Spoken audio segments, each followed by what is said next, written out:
अस्सलाम वालेकुम, welcome to today's lecture. क्या आप जानते हैं कि प्लांट के अंदर वाटर जो है वो किस तरह से लॉस होता है, किस मैकेनिज्म के थ्रू लॉस होता है और कौन सा ऐसा ऑर्गन प्रेजेंट है वहाँ पे जिसके थ्रू वाटर जो है इन the form of vapour vaporise होता है लीफ की सरफेस से या फिर लीफ से। ये हम आज के इस लेक्चर में कवर करने वाले हैं। हमारा जो टॉपिक है वो है ट्रांसपायरेशन। ट्रांसपायरेशन है क्या? ट्रांसपायरेशन एक ऐसा मैकेनिज्म जिसमें वाटर जो है वो इन द फॉर्म ऑफ वेपर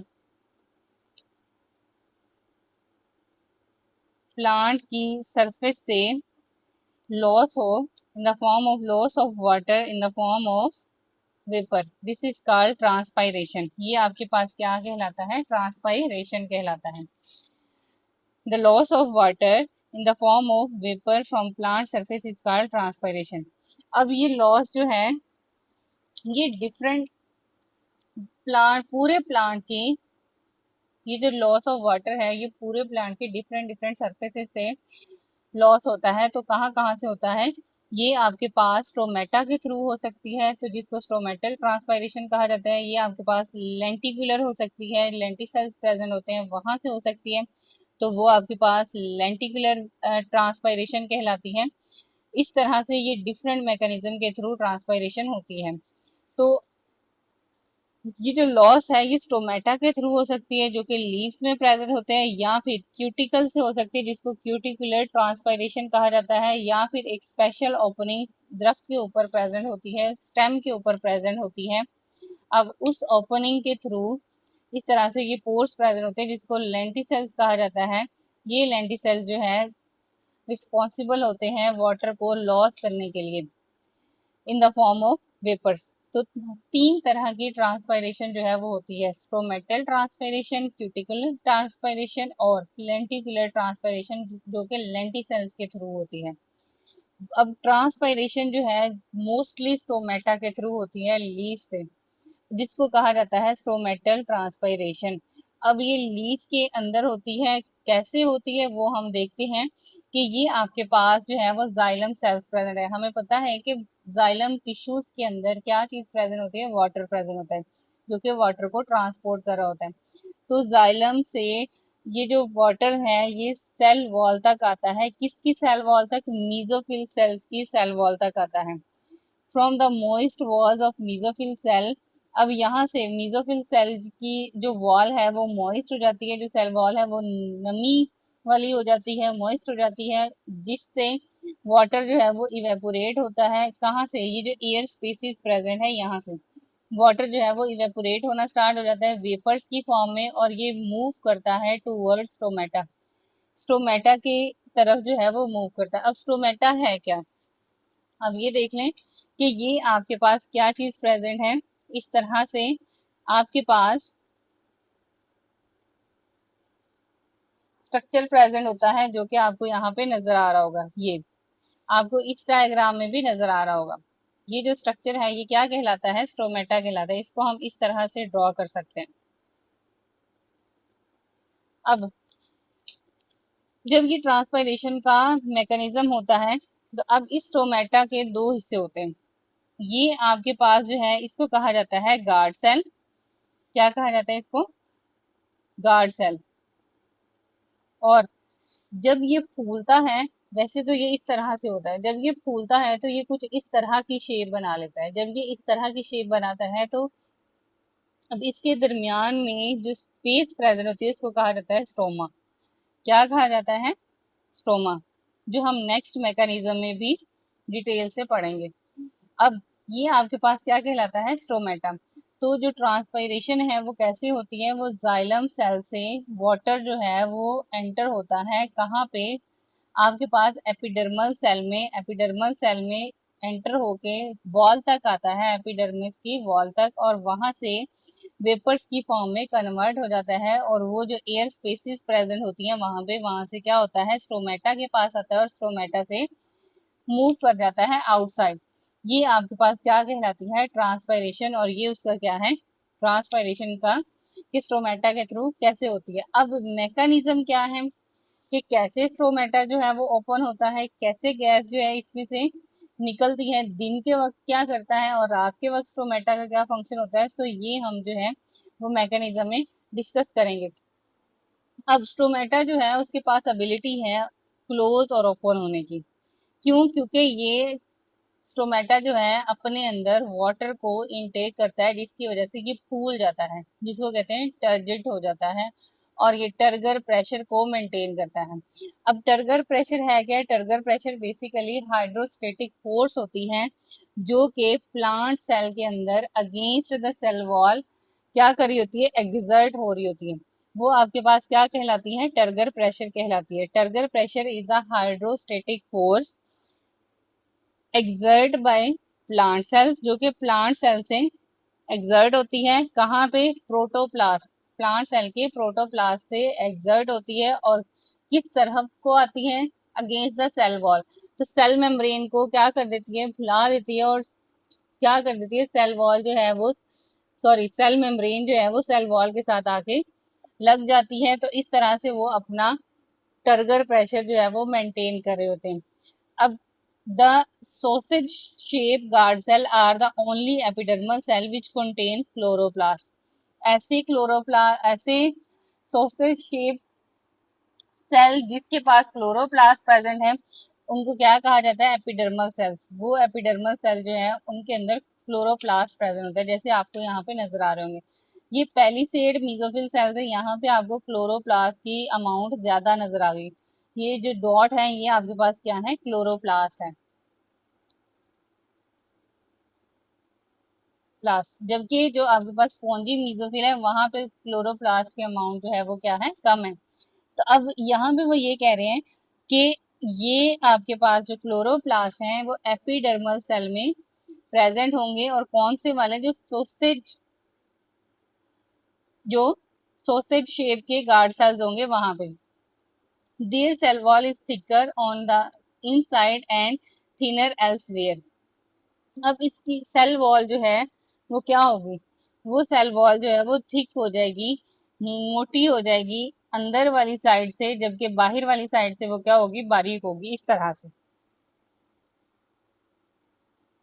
तो अब इससे होगा क्या कि जब वो सेल वॉल ऐसे थिक होगी अंदर वाली साइड से तो वो फूल जाएगी और वो बीन शेप आ जाएगी।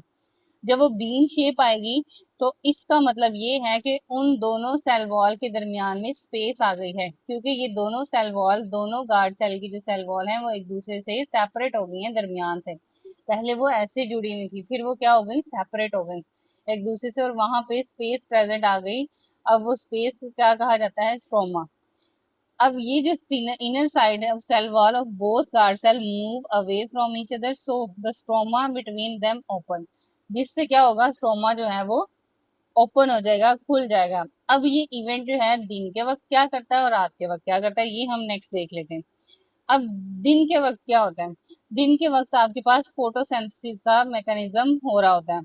तो ये गार्ड सेल जो हैं ये पोटेशियम आयन को इनटेक करते हैं, कहाँ से? अपने इर्द गिर्द से। किसके थ्रू? एक्टिव ट्रांसपोर्ट के थ्रू। अब एक्टिव ट्रांसपोर्ट क्या है हम रिकॉल कर लेते हैं।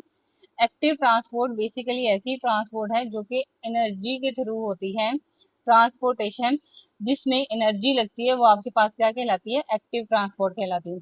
अब ये जो पोटेशियम आयंस हैं ये एक्टिव ट्रांसपोर्ट के थ्रू आउटसाइड से इनसाइड मूव करते हैं, जिसके नतीजे में क्या होता है कि जो सोल्यूट की कंसंट्रेशन है वो गार्ड सेल के अंदर बढ़ जाती है as compare to epidermal cell.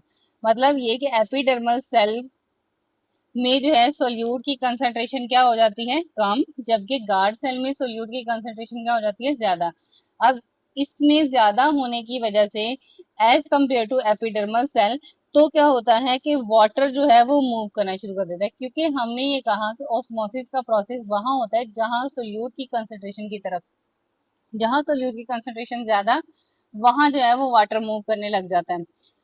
तो अब यहाँ पे क्या होगा कि वाटर जो है वो मूव करेगा from epidermal cell to guard cell by osmosis. क्यों? क्योंकि सोल्यूट की कंसंट्रेशन क्या हुई? बढ़ी, जिसके बढ़ने की वजह से क्या हुआ कि एपिडर्मल सेल से गार्ड सेल में सोल्यूट की कंसंट्रेशन ज्यादा होगी। अब वहां से होगा क्या कि एपिडर्मस से गार्ड सेल की तरफ वाटर जो है वो मूव करने लग जाएगा।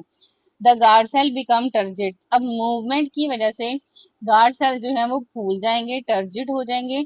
अब inner side move away from each other, जिसकी वजह से क्या होगा कि इसकी ये जो इनर साइड है ये एक दूसरे से सेपरेट हो जाएगी, एक दूसरे से दूर चली जाएगी। इसके नतीजे में होगा क्या कि स्टोमा जो है वो ओपन हो जाएगा। अब सोल्यूट की कंसंट्रेशन जो है वो हाई रहेगी, तब तक हाई रहेगी जब तक ये फोटोसिंथेसिस का मैकेनिज्म होता रहेगा और साथ साथ ग्लूकोज प्रिपेयर होता रहेगा।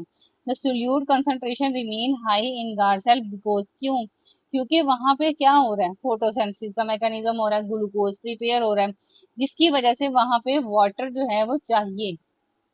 क्यों? क्योंकि ग्लूकोज के लिए वाटर रिक्वायर्ड होता है। तो अब ग्लूकोज के बनने के लिए, फोटोसिंथेसिस के मैकेनिज्म के लिए कार्बन डाइऑक्साइड और वाटर चाहिए होता है। अब वहां पे वाटर जो है वो स्टे करेगा और तब तक स्टे करेगा, तब तक टर्जित रहेगा जब तक ग्लूकोज की प्रिपरेशन जो है वो होती रहेगी। तो वो कब तक होती रहेगी? डे टाइम में। ठीक है, ड्यूरिंग डे टाइम में होगा क्या कि पोटेशियम आयन जो है वो मूव करेंगे आउटसाइड से इनसाइड एपिडर्मस से गार्ड सेल की तरफ। अब गार्ड सेल के अंदर सोल्यूट की कंसंट्रेशन क्या हो जाएगी? बढ़ जाएगी। अब उसके बढ़ने की वजह से पानी जो है वो भी मूव करेगा एपिडर्मल सेल से गार्ड सेल की तरफ। अब पानी के मूव करने की वजह से वो गार्ड सेल जो है वो क्या हो जाएंगे? टर्जिट हो जाएंगे।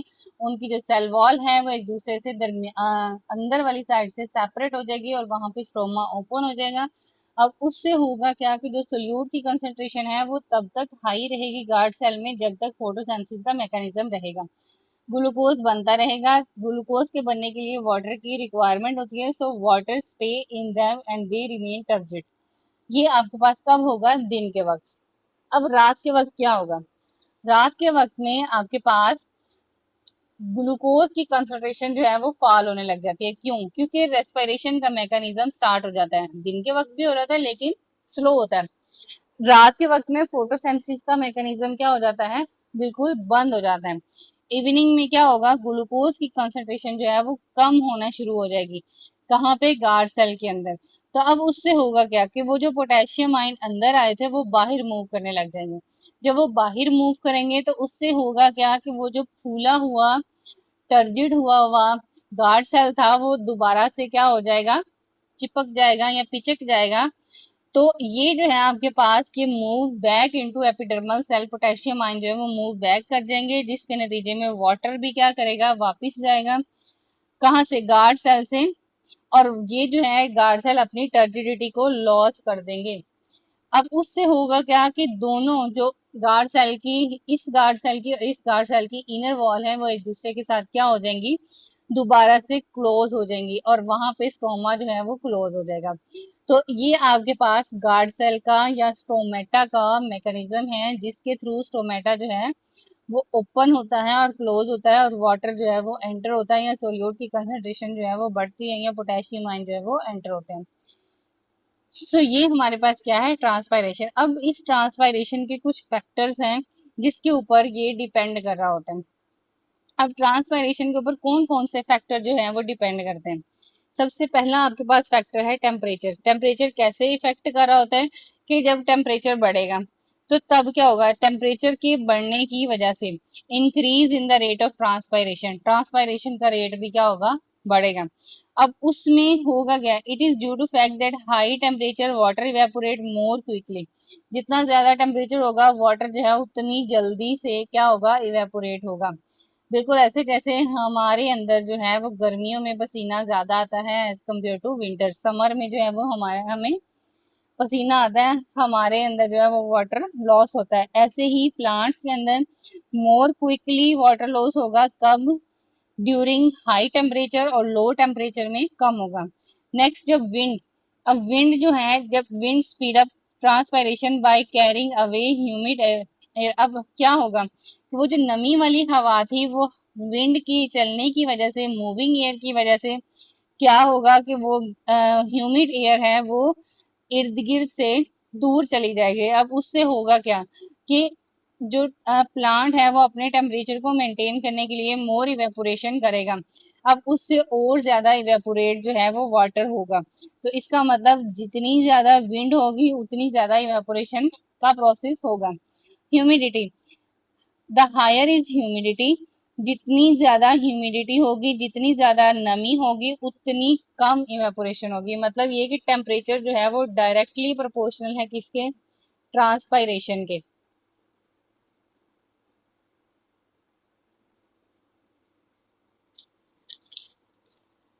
Temperature directly proportional to transpiration. बिल्कुल इसी तरह से विंड जो है वो भी क्या है, वो भी डायरेक्टली प्रोपोर्शनल है ट्रांसपायरेशन के। जबकि आपके पास ह्यूमिडिटी जो है वो क्या है, इनवर्सली प्रोपोर्शनल है किसके, ट्रांसपायरेशन के। जितनी ज्यादा ह्यूमिडिटी होगी उतनी कम ट्रांसपायरेशन होगी, क्योंकि इर्द गिर्द क्या है, नमी है। अब उसको लॉस करने की जरूरत है ही नहीं वाटर को। तो अब होगा क्या कि यहाँ पे जो है वो लोअर द ट्रांसपायरेशन मैकेनिज्म। अब ऐसे ही surface area and distribution of stomata, leaves with more surface area, जितना ज्यादा सरफेस एरिया लीफ का होगा उतना ही ज्यादा transpiration more than the leaf with narrow blades. अब ये देखें, अब ये आपके पास क्या है, एक लीफ है,